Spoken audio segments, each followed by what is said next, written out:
কবিতাৰ শিৰোনাম প্ৰতাৰণাৰ ঢৌ। এইবোৰ কাহিনী চিনেমাতহে হয়। মোৰ জীৱনত কিদৰে হ'ল? মই দেখোন ভাবিয়েই সীমা পোৱা নাই। মই কি আছিলোঁ আৰু কি হৈ গ'লো মই? বেলেগৰ জীৱনত দেখোঁ বিৰহৰ বেদনাত কবি প্ৰেমিকৰ হিয়া ভঙা কান্দোন। কিন্তু মোৰ জীৱনত এয়া কি? কিয় মোৰ জীৱনৰ লগত হেতালি খেলিলা তুমি? ভাবিছিলোঁ পৃথিৱীত সঁচা প্ৰেম শেষ হোৱা নাই।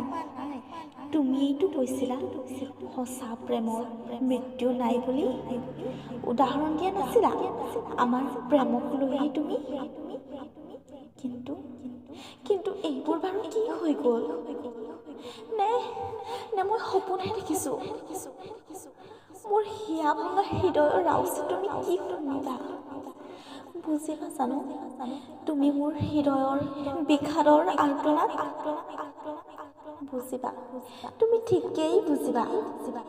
কুৎসিত তোমাৰ মনে এতে কুটিলৰ হাঁহি মাৰিবা। বহুত উৎসাহ দিছিলা তুমি, বহুত প্ৰেৰণা দিছিলা তুমি জীৱনত আগুৱাবলৈ, ভাল পাবলৈ, শিকিবলৈ। কিন্তু তাৰ আঁৰতো বাৰু নোৱাৰো মই ভাবিব, নোৱাৰো তোমাৰ মানে ঘৃণনীয় মনটোক বুজিব। মোৰ জীৱনটোৱেই মোহাৰি পেলালা তুমি।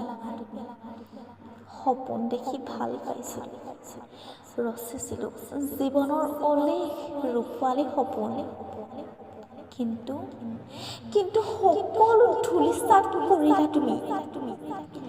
কোনোদিনেই প্ৰেমত নপৰা, প্ৰেমৰ পৰা আঁতৰি থকা ছোৱালীজনীক তুমি অভিনয়েৰে হৃদয় কাঢ়ি ল'লা। নকওঁ আৰু একো তোমাক। অন্যৰ জীৱনতো তুমি বজ্ৰপাত নেপেলাবা, মিঠা হাঁহিৰে অন্তৰ সৰি নেপেলাবা। সদায় কুশলে থাকিবা তুমি, তাৰে প্ৰাৰ্থনা কৰিম সদায় যুগ যুগান্তৰ ধৰি। ধন্যবাদ।